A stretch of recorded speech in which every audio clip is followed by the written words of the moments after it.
Well ಈಗ last ವಿಡಿಯೋದಲ್ಲಿ ತುಂಬಾ ಚೆನ್ನಾಗಿ ನೋಡ್ಕೊಂಡ್ ಬಂದ್ವಿ ಆಯ್ತಾ. ಯಾವ ವಿಷಯ ನೋಡ್ಕೊಂಡ್ ಬಂದ್ವಿ, ಡೆಫಿನೇಷನ್ ಏನ್ ಹೇಳುತ್ತೆ ಅಂತ ನೋಡ್ಕೊಂಡ್ ಬಂದ್ವಿ. ಏನ್ ನೋಡಿದ್ವಿ ಲಾಸ್ಟ್ ವಿಡಿಯೋದಲ್ಲಿ, ಒಂದು ಕ್ವಿಕ್ ರಿವಿಷನ್ ಮಾಡೋಣ ಅಂತಂದ್ರೆ, ನಮ್ಮ ಈ ಓಪನ್ ಆಮ್ ಏನ್ ಹೇಳಿದ್ರು, ಗ್ರೇ ಏನ್ ಹೇಳಿದ್ರು, ಹಾಲ್ ಏನ್ ಹೇಳಿದ್ರು, ಆಸ್ಟಿನ್ ಏನ್ ಹೇಳಿದ್ರು, ಆಯ್ತಾ, ಕೆಲ್ಸನ್ ಏನ್ ಹೇಳಿದ್ರು, ಬೆರ್ಲಿ ಪರ್ಲಿ ಇವರೆಲ್ಲ ಏನ್ ಹೇಳಿದ್ರು ಅಂತ ನೋಡ್ಕೊಂಡ್ ಬಂದ್ವಿ.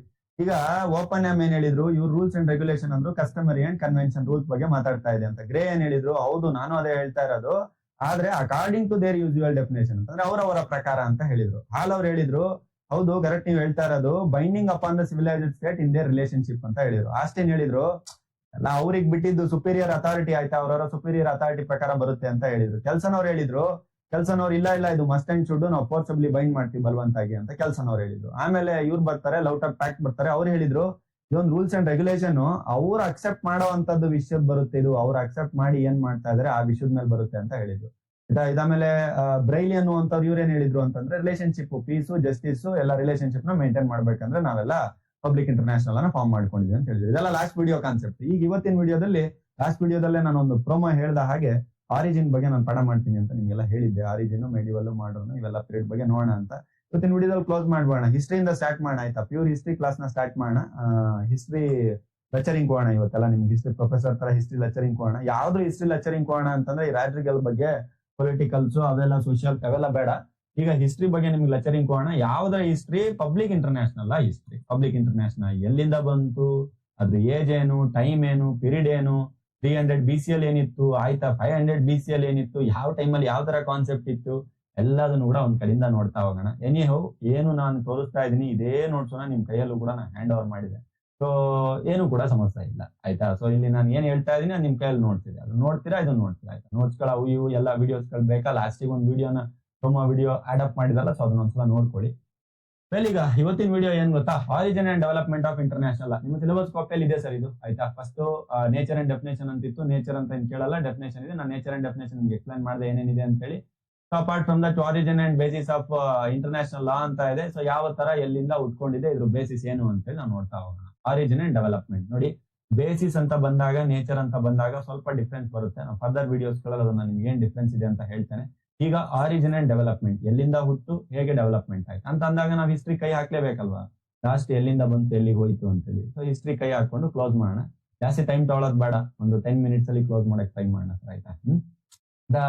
ನೋಡಿ ಹೇಳ್ತಾ ಇದೀನಿ, the modern system of the international is a product ರಫ್ಲಿ speaking of only the last 400 years ಅಂತ ಆಯ್ತು. ಅಂತಂದ್ರೆ ರಫ್ಲಿ ಸ್ಪೀಕ್ ಏನಾದ್ರು ಮಾಡ್ಬೇಕು ಅಂತಂದ್ರೆ ಇದು 400 ವರ್ಷಗಳ ಹಿಂದೆ, 400 ವರ್ಷಗಳ ಹಿಂದೆ ನಡೆದು ಬಂದಂತದ್ದು ಇದು. ಅದಾದ್ಮೇಲೆ ಇದು 17, 16ನೇ 18ನೇ ಶತಮಾನ ಏನಿದೆ, 16th century, 17th century, 18th centuries ಅಲ್ಲಿ ಸ್ವಲ್ಪ ಡೆವಲಪ್ಮೆಂಟ್ ಸ್ಟಾರ್ಟ್ ಆಯ್ತು. ಡೆವಲಪ್ಮೆಂಟ್ ಸ್ಟಾರ್ಟ್ ಆಗಿ ಇದಕ್ಕೆ ಒಂದ್ ಸ್ವಲ್ಪ ಫಂಡಮೆಂಟಲ್ ಟೆನೆಂಟ್ಸ್ಗಳು ಸ್ಟಾರ್ಟ್, ಅಂದ್ರೆ ಮೂಲಭೂತ ತತ್ವಗಳನ್ನ ಹಾಕಿದ್ರು ಅಂತ.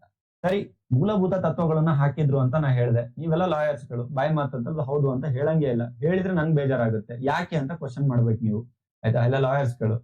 ಸೊ ಇನ್ನೊಂದು ಏನ್ ಸ್ವಲ್ಪ ದಿನ ಅಷ್ಟೇ ಬಂದ್ಬಿಡ್ತೀರಾ, ಕೋರ್ಟ್ ಹಾಕೊಂಡು ಬಂದ್ಬಿಡ್ತೀರಾ ಕೋರ್ಟ್ ಕಡೆ ಎಲ್ಲ. ಸೊ ಅದಕ್ಕೋಸ್ಕರ ಈಗ ಯಾಕೆ ಅಂತ ನೀವು ಕೇಳಿದಾಗ ನಾನು ಅದಕ್ಕೆ ಏನ್ ಹೇಳ್ತೀನಿ ಅಂತಂದ್ರೆ, ಏನ್ಸಿಯಂಟ್ ಟೈಮ್ ಇಂದ ಏನ್ ನಡೀತಾ ಇತ್ತು ಅನ್ನುವಂತ ಎಲ್ಲಾ ಪ್ರೂಫ್ಸ್ ಗಳನ್ನ ನಾನು ಕೊಡ್ತಾ ಹೋಗ್ತೇನೆ. ನಾನು ಎಲ್ಲಿಂದ ಬರ್ತಾ ಇದ್ದೇನೆ ಗೊತ್ತಾ, 300 BC ಇಂದ ಬರ್ತಾ ಇದ್ದೀನಿ. BC ಬಿಫೋರ್ ಕ್ರಿಸ್ಟ್ ತೀರಾ ಬರ್ತಾ ಇದೀನಿ ಅಂತಂದ್ರೆ 5000 ವರ್ಷಗಳ ಹಿಂದಿನ ಹಿಸ್ಟ್ರಿಯಿಂದ ಹಿಡಿದು 500 ವರ್ಷ ಅಂತಂದ್ರೆ ಆಫ್ಟರ್ ಕ್ರಿಸ್ಟ್, ಅಂದ್ರೆ ಇದು 3500 ವರ್ಷಗಳ ಹಿಸ್ಟ್ರಿ. ಇವತ್ ನಾವು 2024, 24, 25, 26 ಇದೀವಿ ಅನ್ಕೊಳ್ಳಿ ಆಯ್ತಾ. ಈಗ ಆ ಇಸ್ವಿಯಿಂದ 500 CE ತನಕ ನಾ ಇನ್ನು 2500 ವರ್ಷದ ಹಿಸ್ಟ್ರಿ ಹೇಳಿಲ್ಲ, ಬರ್ತೀನಿ. ಅದು ಏನ್ಸಿಯಂಟ್ ಪೀರಿಯಡ್ ಅಂತ ಯಾಕೆ ಕರಿತೀವಿ ಅಂತಂದ್ರೆ ಎಲ್ರಿಗೂ ಗೊತ್ತಿದೆ. ಯಾವಾಗ್ಲೂ ಕೂಡ ಹಿಸ್ಟ್ರಿ 3 ತರ ಡಿವೈಡ್ ಆಗುತ್ತೆ. ಹಿಸ್ಟ್ರಿಯಲ್ಲಿ ಒಂದು ಏನ್ಸಿಯಂಟ್ ಅಂತೀವಿ, ಪ್ರಾಚೀನ ಕಾಲದ ಹಿಸ್ಟ್ರಿ ಅಂತೀವಿ, ಮೇಡಿವಲ್ ಅಂತೀವಿ, ಮಧ್ಯಕಾಲೀನ ಹಿಸ್ಟ್ರಿ ಅಂತೀವಿ, ಮಾಡರ್ನ್ ಹಿಸ್ಟ್ರಿ ಅಂತೀವಿ, ರೀಸೆಂಟ್ ಆಗಿ ನಡೀತಿರುವಂತ ಮಾಡರ್ನ್ ಮೊನ್ನೆ ಇಟ್ಸ್ ಮೀನ್ ದಟ್ ಒಂದು 10, 100 ವರ್ಷ, 50 ವರ್ಷದ ಹಿಸ್ಟ್ರಿ ಮಾಡರ್ನ್ ಹಿಸ್ಟ್ರಿ ಅಂತ ಕರಿತೀವಿ. ಹಿಸ್ಟ್ರಿಯಲ್ಲೆಲ್ಲ ಓದ್ಕೊಂಡು ಬಂದಿರೋ ಅದೇ ತರ ತಗೋಣ. ಫಸ್ಟ್ ಏನ್ ಮಾಡೋಣ, ಏನ್ಸಿಯಂಟ್ ಹಿಸ್ಟ್ರಿ ತಗೋಣ. ಸೆಕೆಂಡ್ ಏನ್ ಮಾಡೋಣ, ಮಾಡರ್ನ್ ಹಿಸ್ಟ್ರಿ ತಗೋಣ. ಮೀಡಿಯಲ್ ಹಿಸ್ಟ್ರಿ ತಗೋಣ. ಥರ್ಡ್ ಏನ್ ಮಾಡೋಣ, ಮಾಡರ್ನ್ ಹಿಸ್ಟ್ರಿ ತಗೋಣ. ಪ್ರಾಚೀನ ಇತಿಹಾಸ, ಮಧ್ಯಕಾಲೀನ ಇತಿಹಾಸ ಮತ್ತೆ ಆಧುನಿಕ ಇತಿಹಾಸ, 3 ಇತಿಹಾಸಗಳನ್ನ ತುಂಬಾ ಕ್ಲಿಯರ್ ಆಗಿ ಅರ್ಥ ಮಾಡ್ಕೊಳಕ್ ಪ್ರಯತ್ನ ಮಾಡೋಣ. Okay, first thing, ancient period ಅಲ್ಲಿ ಅರ್ಲಿ ಇಂಟರ್ನ್ಯಾಷನಲ್ ಹೇಗಿತ್ತು ಅಂತಂದ್ರೆ, ದ ಕೋಡ್ ಆಫ್ ಹಮ್ಮುರಬಿ ಅಂತ ಒಂದಿತ್ತಂತ ಆಯ್ತಾ. 1754 BC ದಲ್ಲಿ ಅವರು ಇದನ್ನ ಏನ್ ಮಾಡ್ತಾ ಇದ್ರು ಅಂತಂದ್ರೆ, ಈಜಿಪ್ಟ್ ನಾಗರಿಕತೆಯಲ್ಲಿ, ಈಜಿಪ್ಟ್ ಮತ್ತೆ ಹಿಟ್ಟಿಸ್ ಅನ್ನುವಂತ ಒಂದೆರಡು ಸಾಮ್ರಾಜ್ಯಗಳಿತ್ತು. ಇದು ದೇಶಗಳ ನಡುವೆ ನಡೀತಿರುವುದರಿಂದ ನಿಮಗೆ ಹೆಚ್ಚು ಕಮ್ಮಿ ನಮ್ ದೇಶದ ಬಗ್ಗೆ ನಾನು ಮಾತಾಡ್ತಾ ಇರ್ತೀನಿ, ಬೇರೆ ದೇಶಗಳ ಹೆಸರು ಕೂಡ ಬರುತ್ತೆ. ಈಜಿಪ್ಟ್ ಮತ್ತೆ ಹಿಟಿಟೇಸ್ ಅನ್ನುವಂತ ಒಂದು 2 ದೇಶಗಳ ಮಧ್ಯೆ ಅಗ್ರಿಮೆಂಟ್ ಆಗಿತ್ತಂತೆ. ನಾವ್ ಹಿಂಗ್ ನೋಡ್ಕೊಂಡು ಹೋಗೋಣ, ನಾವ್ ಹಿಂಗ್ ಚೆನ್ನಾಗಿರೋಣ ಅಂತ. ಸೊ ಅಲ್ಲಿಂದ ಸ್ಟಾರ್ಟ್ ಆಗಿದ್ದು ಪಬ್ಲಿಕ್ ಇಂಟರ್ನ್ಯಾಷನಲ್ ಏನೋ 100-200 ವರ್ಷದಿಂದ ಅಲ್ಲ, ಸಾವಿರಾರು ವರ್ಷಗಳ ಹಿಂದೆ ಹಿಸ್ಟ್ರಿ ಇದೆ ಇದಕ್ಕೆ. ಆಮೇಲೆ ಗ್ರೀಕ್ ಅಂಡ್ ರೋಮನ್ ಇನ್ಫ್ಲೂಯೆನ್ಸ್ ಅಂತ ಇದೆ. ಗ್ರೀಕ್ ಅಂಡ್ ರೋಮನ್ ಇನ್ಫ್ಲೂಯೆನ್ಸ್ ಅವ್ರು ಏನ್ ಮಾಡಿದ್ದಾರೆ ಅಂತಂದ್ರೆ ಜಸ್ಟ್ ಜೆಂಟಮ್ ಅಂತ ಮಾಡಿದ್ದಾರೆ. ಲಾ ಆಫ್ ನೇಷನ್ಸ್ ಅವ್ರು ಆ ಟೈಮಲ್ಲಿ ಒಂದು ಬುಕ್ ಬರ್ಬಿಟ್ಟಿದ್ದಾರೆ ಆಯ್ತಾ. ಜಸ್ಟ್ ಜೆಂಟಿಯಮ್ ಅಂತ ಕರಿತೀವಿ ಆ ಬುಕ್ನ. ಆ ಬುಕ್ನ ಬರ್ದ್ಬಿಟ್ಟು ಅದ್ರಲ್ಲಿ ಅವ್ರು ಕ್ಲಿಯರ್ ಆಗಿ ಮೆನ್ಷನ್ ಮಾಡಿದ್ರೆ ದೇಶಗಳ ನಡುವೆ ಹೇಗಿರ್ಬೇಕು ಸಂಬಂಧ ಅಂತ. ಸೊ ಒಂದು ಉದಾಹರಣೆ ಏನಾದ್ರು ಹೇಳ್ಬೇಕಂದ್ರೆ, ಪ್ರಾಚೀನ ಕಾಲದಲ್ಲಿ ಯುದ್ಧ ಮಾಡಕ್ ಬಂದಾಗ 2 ಕಡೆ ಯುದ್ಧ ಮಾಡ್ತಾ ಇದ್ರಿ. ಇವನ್ ನಮ್ಮ ಏನ್ ಸಂಸ್ಕೃತಿ, ನಮ್ಮ ಹೆಮ್ಮೆ ಏನಿದೆ ರಾಮಾಯಣ ಮಹಾಭಾರತ ನಾವೆಲ್ಲ ನೋಡ್ತೀವಲ್ವಾ, ಸೊ ಅಲ್ಲೂ ಕೂಡ ಒಂದು ಸಂಸ್ಕೃತಿ ಇತ್ತು. ಒಂದ್ ಹೇಳ್ತೀನಿ ಕಾನ್ಸೆಪ್ಟ್. ಸೂರ್ಯೋದಯ ಅಂತ ಮತ್ತೆ ಇದೆಲ್ಲ ನಾವೇನಂತೀವಲ್ಲ ಸನ್ಸೆಟ್ ಸನ್ರೈಸ್ ಅಂತೀವಲ್ವಾ. ಒಂದು ಸಲ ಸನ್ಸೆಟ್ ಏನಾದ್ರು ಆಯ್ತು ಅಂದ್ರೆ ಎಲ್ಲಾ ವೆಪನ್ಸ್ ಗಳನ್ನ ಸೈಡ್ ಇರ್ಬೇಕಿತ್ತು ಯುದ್ಧದ ಟೈಮ್ ಅಲ್ಲಿ. ನಾ ಹೇಳ್ತಾ ಇರೋದು ಆಯ್ತಾ. ಈ ಯುದ್ಧದ ಟೈಮ್ ಅಲ್ಲಿ ಯಾವ ದೇಶ ಏನೇ ನಡೀತಾ ಇರ್ಲಿ, ಸೂರ್ಯ ಏನಾದ್ರೂ ಮುಳುಗ್ತು ಅಂತಂತಂದ್ರೆ ಬೆಳಿಗ್ಗೆಯಿಂದ ಯುದ್ಧ ಸ್ಟಾರ್ಟ್ ಆಗುತ್ತೆ ಸೂರ್ಯೋದಯದಿಂದ. ಸೂರ್ಯಾಸ್ತ ಏನಾದ್ರು ಆಯ್ತು, ಇದು ಸನ್ಸೆಟ್ ಏನಾದ್ರು ಆಯ್ತು ಅಂತಂತಂದ್ರೆ ಸೊ ಅಲ್ಲಿ ಎಲ್ಲರೂ ವೆಪನ್ಸ್ ನ ಡೌನ್ ಮಾಡ್ಬೇಕು. ಅವ್ರವ್ರು ಹೋಗ್ಬಿಟ್ಟು ಮತ್ತೆ ಅವ್ರವ್ರ ಜಾಗದಲ್ಲಿ ಮಲಗ್ಬೇಕು. ಮತ್ತೆ ಬೆಳಗ್ಗೆ ಎದ್ಬಿಟ್ಟು ಯುದ್ಧ ಶುರು ಆಗುತ್ತೆ. ಇಲ್ಲಿ ನಾವೆಲ್ಲ ಕೇಳಿರ್ತೀವಿ 45 ದಿನ ಯುದ್ಧ ನಡೀತಂತ ಇವ್ರ ಮಧ್ಯದಲ್ಲಿ ಅಂತ. ಅಂತಂದ್ರೆ ಅಲ್ಲಿ ರೂಲ್ ಇರುತ್ತೆ, ಸಂಜೆ ಆಗ್ತಿದ್ದಂಗ್ಲೆ ಕ್ಲೋಸ್ ಯುದ್ಧ, ಮತ್ತೆ ನಾಳೆಯಿಂದ ಮತ್ತೆ ಶುರು. ಈ ತರ ಯುದ್ಧಗಳು ನಡೆಯುತ್ತೆ ಅಂತ. ಈ ತರ ಎಲ್ಲ ರೂಲ್ಸ್ ಎಲ್ಲ ರೆಗ್ಯುಲೇಷನ್ಸ್ ಗಳು ಏನಂತೀವಿ ನಾವು, ಪಬ್ಲಿಕ್ ಇಂಟರ್ನ್ಯಾಷನಲ್ ಅಲ್ಲ. ಆ ಟೈಮಲ್ಲೂ ಒಂದ್ ರಾಷ್ಟ್ರ ಇನ್ನೊಂದ್ ರಾಷ್ಟ್ರದ ಮೇಲೆ ಯುದ್ಧ ಬರ್ತಿದ್ದು. ಆಯ್ತು ಸರಿ, ಈಗ ಇಂಡಿಯಾ ಪಾಕಿಸ್ತಾನ ಚೀನಾ ಇವಕ್ಕೆಲ್ಲ ಹೋರಾಟದೆ ಏನ್ ಇವಾಗ್ಲೇ ಮಾತ್ರ ನಡೀತಾ ಇದೆಯಾ? ಯಾಕೆ ಅವಾಗೆಲ್ಲ ನಡೀತಾ ಇರ್ಲಿಲ್ವಾ? ಅವಾಗೆಲ್ಲ ದೇಶಗಳ ಮಧ್ಯೆ ಜಗಳನೇ ನಡೀತಿರ್ಲಿಲ್ವಾ? ಆಗ ನಡೀತಿದ್ದಂತ ಜಗಳಗಳು ಏನಂತ ನಾನು ಹೇಳ್ತಾ ಇದ್ದೀನಿ ಅಂತಂದ್ರೆ ಅವುಗಳ ಮಧ್ಯೆ ಇದ್ದಂತ ರೂಲ್ಸ್ ರೆಗ್ಯುಲೇಷನ್. ಹಾಗೆ ಗ್ರೀಕ್ ಮತ್ತೆ ರೋಮನ್ ಟೈಮ್ ಅಲ್ಲೂ ಕೂಡ ನಡೀತಾ ಇತ್ತು. ಅವ್ರು ಆ ಟೈಮಲ್ಲಿ ಒಂದು ಬುಕ್ ಬರ್ದಿಟ್ಟಿದ್ರು. ಏನಂತ ಬುಕ್ ಬರ್ದಿದ್ರು, ಒಂದು ಕಾನ್ಸೆಪ್ಟ್ ನ ಡೆವಲಪ್ ಮಾಡಿದ್ರು, ಬುಕ್ ನ ಬರ್ದಿಟ್ಟಿದ್ರು ಅವರು. ಆ ಬುಕ್ ಹೆಸರೇ ಇದೆ, ಅದು ಜಸ್ಟ್ ಜೆಂಟಿಯಮ್ ಅಂತ ಹೇಳಿ. ಸೊ ಆಗ್ಲೇ ಡೆವಲಪ್ ಆಗಿದೆ ಅಂತ. ಆಮೇಲೆ ನ್ಯಾಚುರಲ್ ಯಾವ ತರ ಅಂದ್ರೆ, ನಾನು ಸಿಂಪಲ್ ಆಗಿ ನಿಮ್ಗೆ ಹೇಳಿದೆ ಗೊತ್ತಾ, ನೇಚರ್ ಮೇಲೆ ಡಿಪೆಂಡ್ ಆಗಿ ಮಾಡಿರುವಂತದ್ದು. ಇನ್ಹೆರಿಟೆಂಟ್ ಆಗಿ ನೇಚರ್ ಆಗಿ ಹ್ಯೂಮನ್ ನೇಚರ್ ಮೇಲೆ ಬಂದಿದೆ. ಹ್ಯೂಮನ್ ನೇಚರ್ ಏನ್ ಸರ್, ರಾತ್ರಿ ಆಗಿದ ತಕ್ಷಣ ಮಲ್ಕೋಬೇಕು, ರೆಸ್ಟ್ ಹೋಗ್ಬೇಕು, ನಾಳೆ ಹೊಡೆದಾಟ ಮತ್ ಮಾಡ್ಬೇಕು ಆಯ್ತಾ. ಇದೇ ಅಲ್ವಾ ನಾನು ಕಾನ್ಸೆಪ್ಟ್ ಹೇಳಿದ್ದೀನಿ ಯುದ್ಧಗಳ ಮಧ್ಯೆ. ನ್ಯಾಚುರಲ್ ನೋಡ್ಕೊಂಡು ಬಂದಿದ್ದೀರಾ ನಿಮ್ಮ ಅಡ್ಮಿನಿಸ್ಟ್ರೇಟಿವ್ ಲಾದಲ್ಲಿ, ಜೂರಿಸ್ಪ್ರುಡೆನ್ಸ್ ಅಲ್ಲಿ ನಾನೇ ಕ್ಲಾಸಸ್ ಗಳನ್ನ ಕಂಡಕ್ಟ್ ಮಾಡಿದ್ದೀನಿ. ನ್ಯಾಚುರಲ್ ಲಾ ಅಂದ್ರೇನು, ನೈಸರ್ಗಿಕ ಕಾನೂನು ಅಂತಂದ್ರೆ. ಸೊ ಈ ತರ ಏನ್ಸಿಯಂಟ್ ಪೀರಿಯಡ್ ಅನ್ನು ಒಂದು 3 ಪಾಯಿಂಟ್ ಹಾಕ್ಬಿಟ್ಟು ಮೆನ್ಷನ್ ಮಾಡಿ ಸಾಕಾಗುತ್ತೆ. ಯಾಕಂದ್ರೆ ನಮ್ಮ ಹತ್ರ ಅಷ್ಟೊಂದು ಡಾಟಾನು ಕೂಡ ಇರೋದಿಲ್ಲ. ಈಗ ನಮ್ಮ ಹತ್ರ ಅಂತಂದ್ರೆ ಆರ್ಕಿಯಾಲಜಿಕಲ್ ಡಿಪಾರ್ಟ್ಮೆಂಟ್, ಐತಿಹಾಸಿಕಕಾರರು ಅಂತ ನಾವೇನ್ ಕರಿತೀವಿ, ಅವ್ರ ಹತ್ರನೂ ಕೂಡ ಅಷ್ಟೇ ಡಾಟಾ ಇರುವಂತದ್ದು. ಸೊ ಅದಕ್ಕೆ ಜಾಸ್ತಿ ಅಂತೆಲ್ಲ ಕೇಳ್ಕೊಳ್ಳಿ. ಮತ್ತೆ ಮೇಡಿವಲ್ ಕೂಡ ಕಡಿಮೆ ಇರುತ್ತೆ. ಮಾಡರ್ನ್ ಅಂತ ಬಂದಾಗ ಜಾಸ್ತಿ ಆಗ್ಬಿಡುತ್ತೆ. ಯಾಕಂದ್ರೆ ಮಾಡರ್ನ್ ಅಂತ ಬಂದಿದ ತಕ್ಷಣ ನಮ್ ಕೈಲೆಲ್ಲ ಏನ್ ಬಂತು, ಬುಕ್ಸ್ ಎಲ್ಲ ರೈಟಿಂಗ್ ಮಾಡಕ್ ಸ್ಟಾರ್ಟ್ ಮಾಡಿದ್ವಿ 400-500 ವರ್ಷಗಳ ಹಿಂದೆ. ರೆಕಾರ್ಡ್ಸ್ ಮೇಂಟೈನ್ ಮಾಡಕ್ ಸ್ಟಾರ್ಟ್ ಮಾಡಿದ್ವಿ. ಪ್ರಿಂಟಿಂಗ್ ಪ್ರೆಸ್ ಬಂತು, ಬ್ರಿಟಿಷರು ಬಂದ್ರು, ಅವ್ರು ಇವ್ರು ಅದು ಇದು ಬಂದು ಏನೋ ಹಬ್ಬ ಮಾಡಿದ್ರು.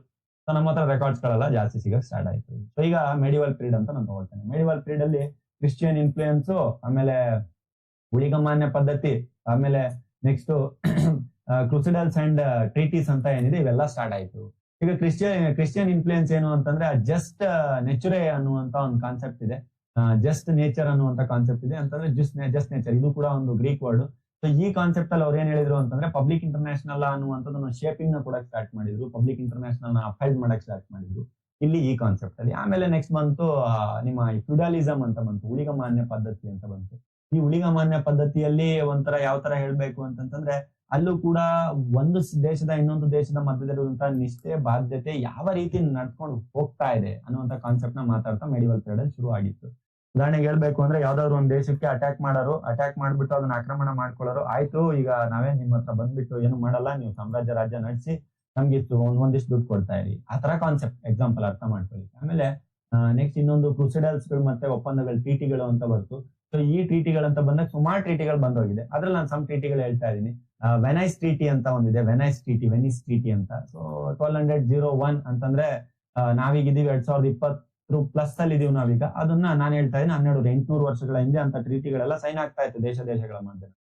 ಸೊ ಇಲ್ಲಿ ನಿಮಗೆ ಒಂದೊಂದು ಕಾನ್ಸೆಪ್ಟ್ ಅರ್ಥ ಆಯ್ತು. ಪಬ್ಲಿಕ್ ಇಂಟರ್ನ್ಯಾಷನಲ್ ಈಗಿನ ಸ್ಟೋರಿ ಅಲ್ಲ, ಎಷ್ಟೋ ವರ್ಷಗಳಿಂದ ನಡೀತಾ ಇರುವಂತ ಸ್ಟೋರಿ ಅಂತ. ಮಾಡರ್ನ್ ಪೀರಿಯಡ್ ಅಂತ ಬರ್ತೀನಿ ನಾನು. ಮಾಡರ್ನ್ ಪೀರಿಯಡ್ ಅಂತ ಬಂದಿದ್ದಾಗ ಒಂದ್ ಸ್ವಲ್ಪ ಜಾಸ್ತಿ ನೀವು ಸ್ಟಡಿ ಮಾಡ್ಬೇಕಾಗುತ್ತೆ. ನೋಡಿ ಫಸ್ಟ್ನೇದು ಏನಂತ ಇದೆ ಮಾಡರ್ನ್ ಪೀರಿಯಡ್ ಅಂತ ಬಂದಾಗ. ಸೊ ಈ ಮಾಡರ್ನ್ ಪೀರಿಯಡ್ ಅಲ್ಲಿ ಫಸ್ಟ್ ಕಾನ್ಸೆಪ್ಟ್ ಪೆನ್ನಿಂಗ್ ತಗೋಣ, ಜಸ್ಟ್ ಹಾಗೆ. ಈ ಮಾಡರ್ನ್ ಪೀರಿಯಡ್ ಅಲ್ಲಿ ಫಸ್ಟ್ ಕಾನ್ಸೆಪ್ಟ್ ವೆಸ್ಟ್ ಪಾಲಿಯನ್ ಸಿಸ್ಟಮ್ ಅಂತ ಇದೆ. ಈ ವೆಸ್ಟ್ ಪಾಲಿಯನ್ ಸಿಸ್ಟಮ್ ಅಲ್ಲಿ 1648 ಬಗ್ಗೆ ಮಾತಾಡ್ತಾ ಇದ್ದೀನಿ. ಸ್ಟಿಲ್ ನಾನು 400 ವರ್ಷ ಹಿಂದೆ ಇದ್ದೀನಿ, ದಯವಿಟ್ಟು ಅರ್ಥ ಮಾಡ್ಕೊಳ್ಳಿ. Still I am before 400 years ಆಯ್ತಾ. ಸವೆರ್ನಿಟಿ, ಆಮೇಲೆ ರೆಕಗ್ನೈಸೇಷನ್ ಆಗಿರ್ಬೋದು, ಇಂಡಿಪೆಂಡೆಂಟ್ ಸ್ಟೇಟ್ ಆಗಿರ್ಬೋದು, ಇದು ಯಾವ ತರ ಮೇಂಟೈನ್ ಮಾಡ್ಬೇಕು ಅಂತ ಅವಾಗ್ಲೇ 1648 ಟ್ರೀಟಿ ಬರೆದಿಟ್ಟಿದ್ದಾರೆ. ಆಮೇಲೆ 1625 ಒಂದು ಕಾನ್ಸೆಪ್ಟ್ ಇನ್ ಬಗ್ಗೆ ಮಾತಾಡಿದ್ದಾರೆ, ಡಿ ಜೂರಿ ಬೆಲ್ಲಿ ಎಸ್ಸಿ ಪ್ಯಾಸಿಸ್ ಅಂತ ಆಯ್ತಾ. ಡಿ ಜೂರಿ ಬೆಲ್ಲಿ ಎಸ್ಸಿ ಪ್ಯಾಸಿಸ್ ಅಂತ. ಸೊ ಈ ತರದವೆಲ್ಲ ಇವೆಲ್ಲ ಏನಿದೆಯಲ್ಲ ಎಲ್ಲ ಲ್ಯಾಟಿನ್ ವರ್ಡ್ಸ್ಗಳು, ಗ್ರೀಕ್ ವರ್ಡ್ಸ್ಗಳು, ಅದೆಲ್ಲ ನಿಮ್ಗೆ ಎಷ್ಟಾಗುತ್ತೆ ಅಷ್ಟು ನಾಪ್ಕೊಬಿಡುತ್ತೆ ಅಷ್ಟು ಬೇರೆ ಬರೆಯಕ್ಕೆ ಟ್ರೈ ಮಾಡಿ.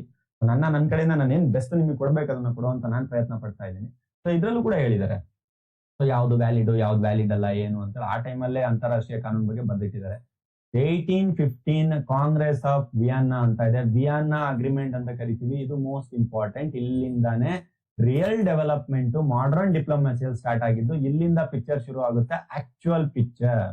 Vienna agreement, Vienna, Congress of Vienna ಅಂತ ಕರೀತಾರೆ. ಕಾಂಗ್ರೆಸ್ ಅನ್ನುವಂಥದ್ದು ಒಂದು ಪಕ್ಷ ಗಿಕ್ಷ ಆತರ ಅಂತಲ್ಲ. ಕಾಂಗ್ರೆಸ್ ಅನ್ನುವಂಥದ್ದು ಏನು ಅಂತಂದ್ರೆ ಒಂದು ಗುಂಪು ಅಂತ ಅರ್ಥ ಆಯ್ತಾ, ಒಂದು ಗುಂಪು ಈ ತರ. ಇಲ್ಲಿ ನಮ್ ಕಡೆ ಎಲ್ಲ ಪೊಲಿಟಿಕಲ್ ಆಗಿ ಅದು ಕಾಂಗ್ರೆಸ್ ಅನ್ನೋದೇ ಒಂದು ಪಕ್ಷದ ಹೆಸರು ಅಂತ ಅನ್ಕೊಂಡ್ಬಿಟ್ಟಿದ್ದಾರೆ. So united nation of congress, ಅಲ್ಲಿ ನಿಮ್ಮ US ಅಲ್ಲಿ ಹೋದ್ರೆ ಅಲ್ಲೂ ಕೂಡ ಕಾಂಗ್ರೆಸ್ ಅಂತಾರೆ. ಸೊ ಅದು ಬೇರೆ ತರ ಇದೆ, ಪೊಲಿಟಿಕಲ್ ಬೇಡ. 1815 ಅಂತ ನಾನು ತಗೊಳ್ತೇನೆ. 1815 ಅಲ್ಲಿ ವಿಯನ್ನಾ ಕನ್ವೆನ್ಷನ್ಸ್ ಆಗುತ್ತೆ. ಆಮೇಲೆ ಮಾಡರ್ನ್ ಪೀರಿಯಡ್ ನಾನು ಮತ್ತೆ ಎಂಟ್ರಿ ಕೊಟ್ಬಿಟ್ಟು ಇನ್ನೊಂದ್ ಸ್ವಲ್ಪ ಕೆದಕ್ತಾ ಹೋದ್ರೆ, ನಾನು ಮತ್ತೆ ಅದೇ ಥರ್ಡ್ ಕಾನ್ಸೆಪ್ಟ್ ಅಲ್ಲಿ ಇದೀನಿ, ಮಾಡರ್ನ್ ಪೀರಿಯಡ್ ಅಲ್ಲಿ ಇದೀನಿ. ಇನ್ನೊಂದ್ ಸ್ವಲ್ಪ ಕೆದಕ್ತಾ ಹೋದ್ರೆ ಸರಿ ಏನಿದೆ ಅಂತ ಕಾನ್ಸೆಪ್ಟ್ ನೋಡ್ತಾ ಹೋದ್ರೆ, ಈ ಮಾಡರ್ನ್ ಪೀರಿಯಡ್ ಅಲ್ಲೇ ಸಫಿಸಿಯಂಟ್ ಡೆವಲಪ್ಮೆಂಟ್ ಗಳಾಗಿದ್ದು, ಒಳ್ಳೆ ಡೆವಲಪ್ಮೆಂಟ್ ಆಯ್ತು ರಾಜ್ಯಗಳ ನಡುವೆ ಮಧ್ಯದಲ್ಲಿ. ಅಲ್ಲಿ ವ್ಯಾಪಾರ, ಟ್ರೇಡ್, ಡಿಪ್ಲೊಮೆಸಿ, ರಾಜತಾಂತ್ರಿಕತೆ ಆಗಿರಬಹುದು. ಡಿಪ್ಲೊಮೆಸಿ ಮೀನ್ ದಟ್ ರಾಜತಾಂತ್ರಿಕತೆ ಅಲ್ವಾ, ಇದು established of the international organisation ಅಂತ ಹೇಳಿದ್ದಾರೆ. ಇದಿಷ್ಟು ನಮ್ಮ ಮಾಡರ್ನ್ ಪೀರಿಯಡ್ ಅಲ್ಲಿ ಹೇಳುವಂತ ಕಾನ್ಸೆಪ್ಟ್. ಅಪಾರ್ಟ್ ಫ್ರಮ್ ದಿಸ್ ಮತ್ತೆ ಡಿಬಗ್ ಮಾಡೋಣ, ಮತ್ತೆ ನಾವೇನ್ ಮಾಡೋಣ, ಮತ್ತೆ ಕೆತ್ಕೋಣ ಆಯ್ತಾ. ಇನ್ನೇನಿದೆ 16 ಮತ್ತೆ 17ನೇ ಶತಮಾನದಲ್ಲಿ ಆದಂತ ಅಗ್ರಿಮೆಂಟ್ಗಳು ಎಲ್ಲದನ್ನು ಜ್ಞಾಪಕ ಇಟ್ಕೊಂಡು ಎಲ್ ಸರ್ ಹೋಗೋಣ ಅಂತೀರಾ ನೀವು.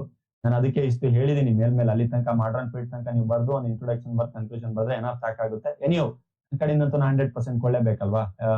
ನಮ್ಮ ಟಾಪರ್ ಸ್ಟೂಡೆಂಟ್ಸ್ ಗಳು ಇದಾರೆ, ನೋಡ್ಲಿ, ಸಮಸ್ಯೆ ಇಲ್ಲ. ಹೂಗೋ ಗ್ರೋಟಿಯಸ್ ಅಂತ ಇದೆ. ಹೂಗೋ ಗ್ರೋಟಿಯಸ್ ಅನ್ನೋರು 1583 to 1645 ದಲ್ಲಿ ಇವ್ರೇನ್ ಮಾಡ್ತಾರೆ ಅಂತಂದ್ರೆ ಫಾದರ್ ಆಫ್ ಇಂಟರ್ನ್ಯಾಷನಲ್ ಲಾ ಅಂತಾರೆ. ಇದನ್ನೆಲ್ಲ ಎಲ್ಲಿ ಕೇಳ್ತಾರೆ ಸರ್ ಫಾದರ್ ಆಫ್ ಇಂಟರ್ನ್ಯಾಷನಲ್ ಲಾ ಅಂದ್ರೆ? ನಾಳೆ ದಿನ ಹೋಗ್ಬಿಟ್ಟು ನಮ್ಮ ಕಾನೂನು ಅಕಾಡೆಮಿಯಿಂದಾನೆ ಒಳ್ಳೊಳ್ಳೆ ಕೋಚಿಂಗ್ ತಗೊಂಡು ನೀವು ಜುಡಿಷಿಯರಿ ಎಕ್ಸಾಮ್ ಬರೀತೀನಿ ಅಂತೀರಾ, ಕ್ಲಾಟ್ ಎಕ್ಸಾಮ್ ಬರೀತೀನಿ ಅಂತೀರಾ, ಅಥವಾ ಜಾಗ್ ಎಕ್ಸಾಮ್ ಆಯ್ತಾ, ಇವೆಲ್ಲ ಬರೀತೀನಿ ಅಂತೀರಾ. ಸೊ ಆ ಟೈಮಲ್ಲಿ ನೀವು ಬರೀತಿರ್ಬೇಕಾದ್ರೆ ಆಗ ನಿಮ್ಗೆ ಕ್ವಶನ್ ಕೇಳ್ತಾರೆ, who is the father of international law ಅಂತ. ಆ ಟೈಮಲ್ಲಿ ನೀವು ಕರೆಕ್ಟಾ ಬರೀಬೇಕಾಗುತ್ತೆ, ಹ್ಯೂಗೋ ಗ್ರೋಟಿಯಸ್ ಅಂತ ಆಯ್ತಾ. ಅವ್ರ ಹೆಸರು ಹ್ಯೂಗೋ ಗ್ರೋಟಿಯಸ್ ಅಂತ. ಯಾಕೆ ಅಂತಂದ್ರೆ ಅವ್ರೊಂದು ಫಸ್ಟ್ ಬುಕ್ ಬರೀತಾರೆ, ನಾನು ಲಾಸ್ಟ್ ಟೈಮ್ ಹೇಳ್ದಂಗೆ 1625 ಅಲ್ಲಿ ಒಂದು ಬುಕ್ ಬರೀತಾರೆ, ಡಿ ಜೂರಿ ಬೆಲ್ಲಿ ಸಿ ಪೆಸಿಸ್ ಅಂತ. ಅವ್ರವ್ರ ಕಾಲದ ಪಾಪ ಅವ್ರ ದೇಶದಲ್ಲಿ ಅವ್ರು ಇಟ್ಕೊಂಡಿದ್ದಾರೆ ಹೆಸರು ಬಿಡಿ. ಈ ಬುಕ್ ಆಕ್ಚುಯಲ್ ಆಗಿ ಗವರ್ನ್ ಮಾಡುತ್ತೆ ಪಬ್ಲಿಕ್ ಇಂಟರ್ನ್ಯಾಷನಲ್ ಹೇಗಿತ್ತು ಅಂತ. ಇಲ್ಲಿಂದಾನೇ ನಾವು ಶುರು ಮಾಡೋದು ಆಯ್ತಾ. ಇಲ್ಲಿಂದಾನೇ ಪಬ್ಲಿಕ್ ಇಂಟರ್ನ್ಯಾಷನಲ್ ಅಂದ್ರೆ ಯಾವ ತರ ಕಾನ್ಸೆಪ್ಟ್ ಇದೆ ಅನ್ನುವಂಥದ್ದು ನಾವು ಇಲ್ಲಿಂದಾನೇ ಸ್ಟಾರ್ಟ್ ಮಾಡುವಂಥದ್ದು. ಓಕೆ, ಇದನ್ನ ನಾವೇನಂತ ಕರಿತೀವಿ ಅಂತಂದ್ರೆ 16th and 17th centuries ಅಲ್ಲಿ ಇದು ಬಂತು. ಆಮೇಲೆ ಟ್ರೀಟಿ ಆಫ್ ವೆಸ್ಟ್ಫಾಲಿಯಾ ಅಂತ ಇದೆ, 1648 ಅಲ್ಲಿ ನಡೆದಿರುವಂತದ್ದು ಆಯ್ತಾ. It's treaty marked end of the 30 years of the war, establish the principle of the sovereignty and recognise the independence of the state ಅಂತ ಹೇಳ್ತಾರೆ. ಇಟ್ಸ್ ಮೀನ್ ದಟ್ ಇದು ಹೇಳ್ತಾ ಇದೆ ಒಂದು 30 ವರ್ಷ ನೀವು ಯುದ್ಧ ಮಾಡಂಗಿಲ್ಲ ಅಂತ ಒಂದು ಅಗ್ರಿಮೆಂಟ್ ಮಾಡ್ಕೊಂಡಿರೋಂತ ಟೈಮಲ್ಲಿ. ಅಂತಂದ್ರೆ ಅಲ್ಲಿ ಏನ್ ಹೇಳ್ತಾ ಇದೆ, ಮತ್ತೆ ದೇಶಗಳ ಮಧ್ಯೆ ಅಗ್ರಿಮೆಂಟ್ ಆಗ್ತಾ ಇದೆ, ನಾವು ನಿಮ್ಮ ಮೇಲೆ ಬರಲ್ಲ, ನೀವು ನಮ್ಮ ಮೇಲೆ ಬರಬೇಡಿ, ನಮ್ಮ ಪಾಡಿಗೆ ನಾವು ಜೀವನ ಮಾಡೋಣ, ನಿಮ್ಮ ಪಾಡಿಗೆ ನೀವು ಜೀವನ ಮಾಡಿ ಅಂತ. ಇದು 16th 17th century ಒಂದು ಹಿಸ್ಟ್ರಿ. ಆಮೇಲೆ 18th 19th ಬರೋಣ, ಆಮೇಲೆ 20th century ಬರೋಣ. ಸೊ ಇನ್ನು ಕೂಡ 18th 19th ನಾನು ಟ್ರೀಟೀಸ್ ಗಳ ಬಗ್ಗೆ ಹೇಳ್ತಾ ಹೋಗ್ತಾನೆ, ನೀವು ಅದನ್ನೇ ಹಾಗೆ ಒಂದ್ಸಲ ಗ್ರಾಸ್ ಮಾಡ್ತಾ ಹೋಗಿ. ಆಮೇಲೆ ಎಮರ್ಜೆನ್ಸ್ ಆಫ್ ನ್ಯೂ ಸ್ಟೇಟ್, ಹೊಸ ಸ್ಟೇಟ್ಗಳು ಎಮರ್ಜ್ ಆಗಕ್ಕಾಯ್ತು. ಹೊಸ ಸ್ಟೇಟ್ಗಳು ಅಂದ್ರೆ ರಾಷ್ಟ್ರಗಳು. ಇವನ್ ನಮ್ ದೇಶನೂ ಅಷ್ಟೇ, 1947 ನಮ್ ದೇಶ ಎಮರ್ಜ್ ಆಗಿದ್ದು. ಅಂತೇಳಿ ದೇಶ ಇರ್ಲಿಲ್ಲ ಅಂತಲ್ಲ, ದೇಶ ಇತ್ತು, ಕೊಲೋನಿಯಲ್ ಆಗಿತ್ತು. ಅಂತಂದ್ರೆ ವಸಾಹತು ಶಾಹಿ ಅಂತ ನಮ್ಮ ಕನ್ನಡ ಮೀಡಿಯಂ ಅಲ್ಲಿ ನಾವು ಕರಿತೀವಿ. ವಸಾಹತು ಶಾಹಿ ದೇಶ ಆಗಿತ್ತು. ಆ ವಸಾಹತು ಶಾಹಿ ದೇಶ ಏನಿದೆ, ಕೊಲೋನಿಯಲ್ ನೇಷನ್ ಏನಿದೆ, ಅದು ಬಂದ್ಬಿಟ್ಟು ನಾವು ಇಂಡಿಪೆಂಡೆಂಟ್ ಅಂತ ಡಿಕ್ಲೇರ್ ಮಾಡ್ಕೊಂಡ್ವಿ ನಮ್ಮ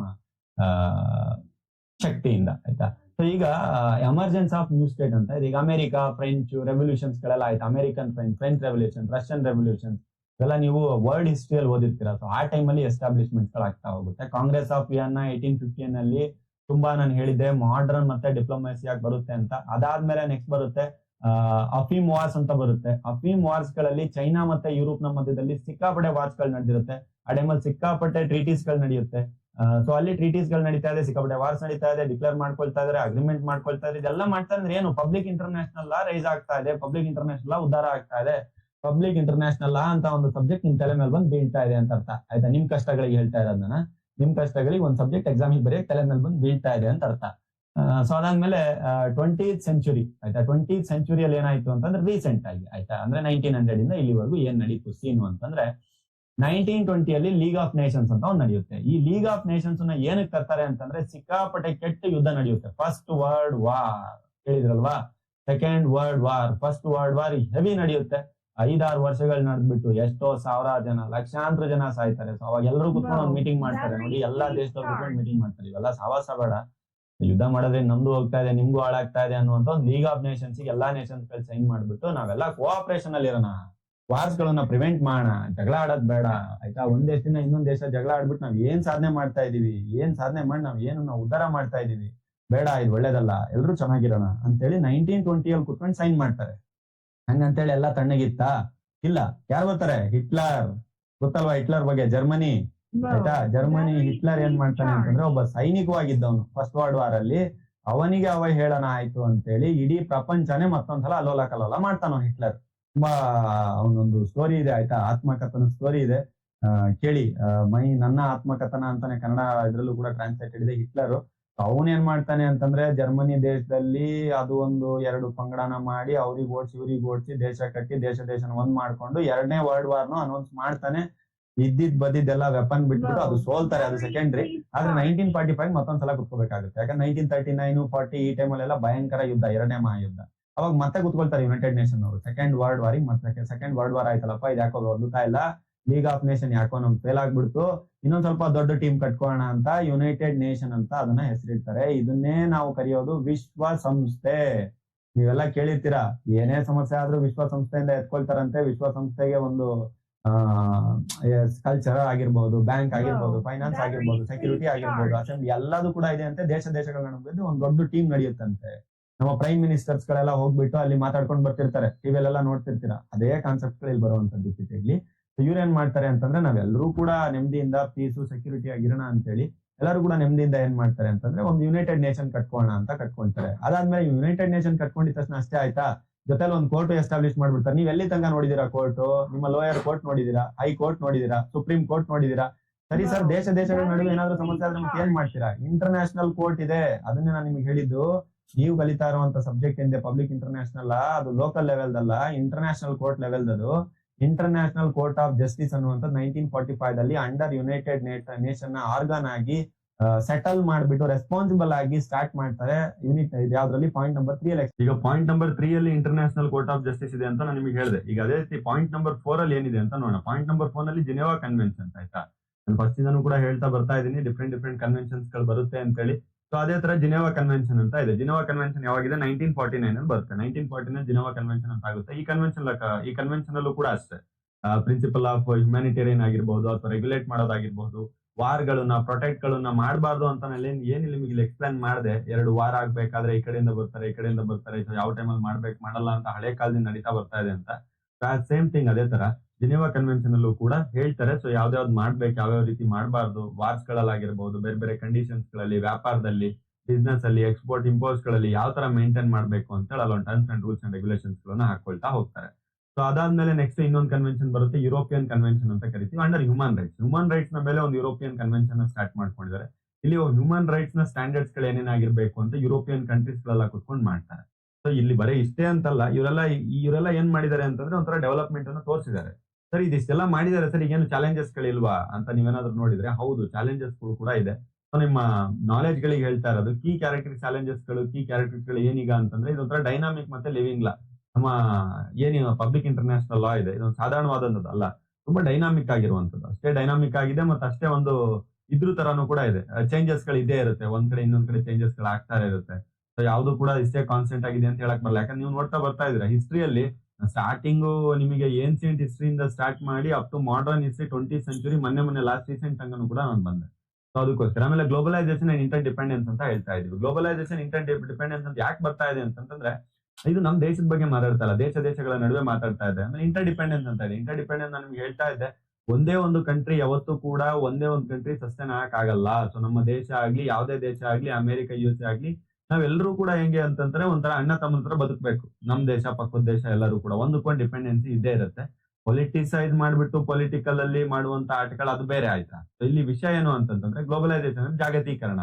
ಎಲ್ಲರೂ ದೇಶದಲ್ಲಿ ತಂತ್ರಜ್ಞಾನ ಆಗಿರ್ಬೋದು, ಬೇರೆ ವಾಣಿಜ್ಯ, ವ್ಯಾಪಾರ, ಕಾಮರ್ಸ್, ಟ್ರೇಡ್, ಟೆಕ್ನಾಲಜಿ ಎಲ್ಲದೂ ಕೂಡ ಡಿಪೆಂಡೆನ್ಸಿ ಇರುತ್ತೆ ಒಂದ್ ನೇಷನ್ ಇನ್ನೊಂದ್ ನೇಷನ್. ಆಮೇಲೆ ನ್ಯೂ ಸಬ್ಜೆಕ್ಟ್ ಇಂಟರ್ನ್ಯಾಷನಲ್ ಲಾ ಅಂತಿದೆ.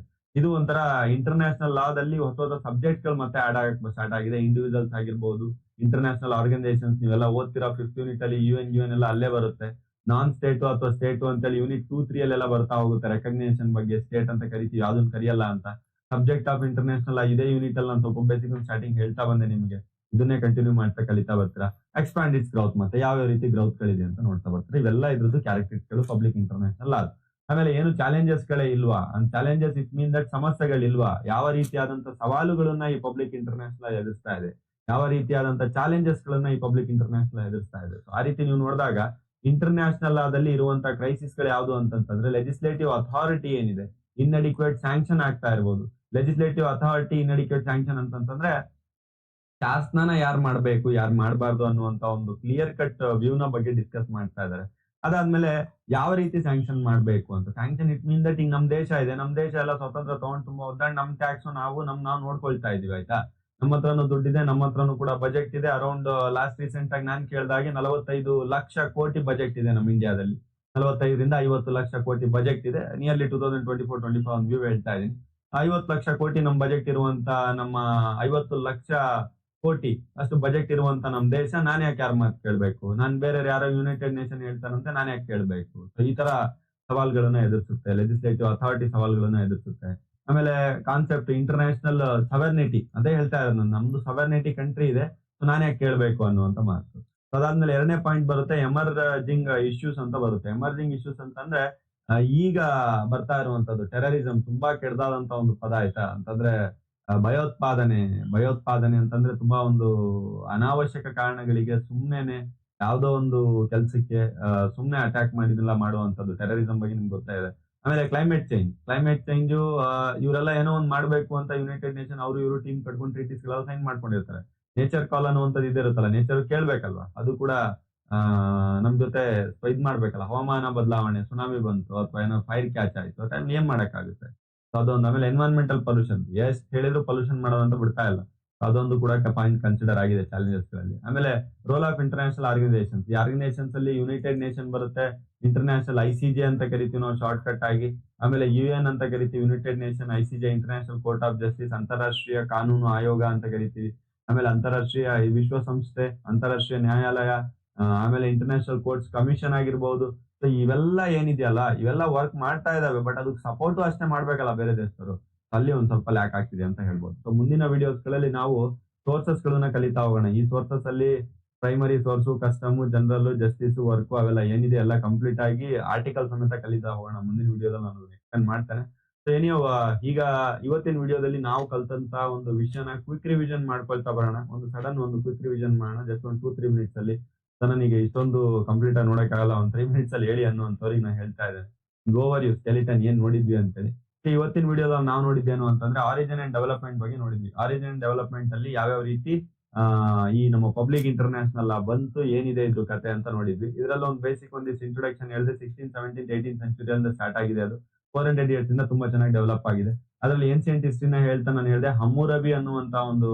ಹಮ್ಮುರಬಿ ಇವರ ಟ್ರೈಬ್ಸ್ ಗಳ ಮಧ್ಯದಲ್ಲಿ ಆದಂತಹ ಒಂದು ಈಜಿಪ್ಟ್ ಮತ್ತೆ ಹಮ್ಮುರಬಿ ಟ್ರೈಬ್ಸ್ ಗಳ ಮಧ್ಯದಲ್ಲಿ ಕಾಡೇಶ್ ಅನ್ನುವಂತ ಒಂದು ಟ್ರೀಟಿ ಆಫ್ ಕಾದೇಶ್ ಅನ್ನುವಂತ ಒಂದು ಅಗ್ರಿಮೆಂಟ್ ಅಲ್ಲಿ ಎಕ್ಸ್ಪ್ಲೇನ್ ಮಾಡ್ತಾ ಬಂದೆ. ಆಮೇಲೆ ಗ್ರೀಕ್ ಮತ್ತೆ ಇವ್ರ ಮಧ್ಯದಲ್ಲಿ ಜಸ್ಟ್ ಜೆನಿಟಮ್ ಅನ್ನುವಂತ ಒಂದು ಬಗ್ಗೆ ಎಕ್ಸ್ಪ್ಲೇನ್ ಮಾಡಿದೆ. ನ್ಯಾಚುರಲ್ ಲಾ ಬಗ್ಗೆ ನಾನು ಎಕ್ಸ್ಪ್ಲೇನ್ ಮಾಡಿದೆ. ಇದಿಷ್ಟು ಏನ್ಸಿಯಂಟ್ ಆಯ್ತು. ಆಮೇಲೆ ನಾವು ನೆಕ್ಸ್ಟ್ ಮೇಡಿವಲಿಗೆ ಎಂಟ್ರಿ ಕೊಟ್ವಿ. ಮೇಡಿವಲಿಗೆ ಎಂಟ್ರಿ ಕೊಡ್ತಾ ಇದ್ದಂಗ್ಲೆ ಮೇಡಿವಲ್ ಅಲ್ಲಿ ಕ್ರಿಶ್ಚಿಯನ್ ಇನ್ಫ್ಲೂಯೆನ್ಸ್ ಆಗಿರ್ಬೋದು, ಫಿಡಲಿಸಮ್ ಆಗಿರ್ಬೋದು, ಅಥವಾ ಏನಾದ್ರು ಕ್ರುಸೇಡ್ ಗಳಾಗಿರ್ಬೋದು, ಇವರುಗಳಲ್ಲಿ ಯಾವ ರೀತಿ ಇಂಪ್ರೂವ್ಮೆಂಟ್ಸ್ ಆಯ್ತು ಏನು ಅಂತ ಮೇಡಿವಲ್ ಹಿಸ್ಟ್ರಿಯಲ್ಲಿ ನಾವು ನೋಡಿದ್ವಿ. ಆಮೇಲೆ ಮಾಡರ್ನ್ ಅಲ್ಲಿ ನಾವು ಎಂಟ್ರಿ ಕೊಟ್ವಿ. ಮಾಡರ್ನ್ ಒಂದು ಸ್ವಲ್ಪ ಲೆಂತಿಯಾಗಿ ಹೇಳ್ತಾ ಹೋದೆ ನಾನು. ಈ ಮಾಡರ್ನ್ ಅಲ್ಲಿ ನಾನು ನಿಮ್ಗೆ ಸೆಂಚುರೀಸ್ ವೈಸ್ ಹೇಳ್ತಾ ಹೋದೆ. 16th century, 17th, 18th, 19th, 20th centuries ಹೇಳ್ತಾ ಹೋದೆ. ಸೊ ಅದರಲ್ಲಿ ನೀವು 1500 to 1900 ಅಲ್ಲಿ ಏನಾಯ್ತು ಮಾಡರ್ನ್ ಪೀರಿಯಡ್ ಅಲ್ಲಿ ಅಂತಂದಾಗ 1648 ಅಲ್ಲಿ ವೆಸ್ಟ್ಫಾಲಿಯನ್ ಸಿಸ್ಟಮ್ ಅನ್ನುವಂತ ಏನಿದೆ ಆ ಕಾನ್ಸೆಪ್ಟ್ ನೀವು ನೋಡ್ತಾ ಬಂದ್ರಿ. ಅದಾದ್ಮೇಲೆ ಗ್ರೋಟಿಯಸ್ ಕಾನ್ಸೆಪ್ಟ್ ಏನಿದೆ ಅದನ್ನ ನೋಡ್ತಾ ಬಂದ್ರಿ. ಅದಾದ್ಮೇಲೆ ಕಾಂಗ್ರೆಸ್ ಆಫ್ ವಿಯೆನ್ನಾ ಬಗ್ಗೆ ನಾನು ಸ್ವಲ್ಪ ಕ್ಲಾರಿಟಿ ಕೊಟ್ಟೆ ನಿಮಗೆ. ಸೊ 1815 ಇದೊಂದು ಬೇಸ್ ಫೌಂಡೇಶನ್ ಅಂತಾನು ಕರೀತಾರೆ ಸ್ಟಾರ್ಟ್ ಆಗ್ಲಿಕ್ಕೆ. ಸೊ ಇದೇ ಮಾಡರ್ನ್ ಪೀರಿಯಡ್ ನಾನು ಸ್ಪ್ಲಿಟ್ ಮಾಡ್ತಾ ಬಂದೆ. 16th, 17th, 18th, 17th century ಅಂತ ಸ್ಪ್ಲಿಟ್ ಮಾಡ್ತಾ ಬಂದೆ. ಅದೇ ಮಾಡರ್ನ್ ಪೀರಿಯಡ್. ಪಾಯಿಂಟ್ ನಂಬರ್ 3 ಏನಿತ್ತು ಅದೇ ಮಾಡರ್ನ್ ಪೀರಿಯಡ್. ಈಗ ಆ ಕಾನ್ಸೆಪ್ಟ್ ಅಲ್ಲಿ ನೀವು ನೋಡಿದಾಗ 1670 ಸೆಂಚುರೀಸ್ ಗಳಲ್ಲಿ ಹ್ಯೂಗೋ ಗ್ರೂಟಿಯಸ್ ಅನ್ನುವಂತ ಒಂದು ಕಾನ್ಸೆಪ್ಟ್ ಅನ್ನ ಎಕ್ಸ್ಪ್ಲೈನ್ ಮಾಡ್ತಾ, ಸೊ ಆ ವ್ಯಕ್ತಿಯ ಬಗ್ಗೆ ಹೇಳ್ತಾ ಅವರು ಫಾದರ್ ಆಫ್ ಇಂಟರ್ನ್ಯಾಷನಲ್ ಅಂತ ನನ್ಗೆ ಎಕ್ಸ್ಪ್ಲೈನ್ ಮಾಡಿದೆ.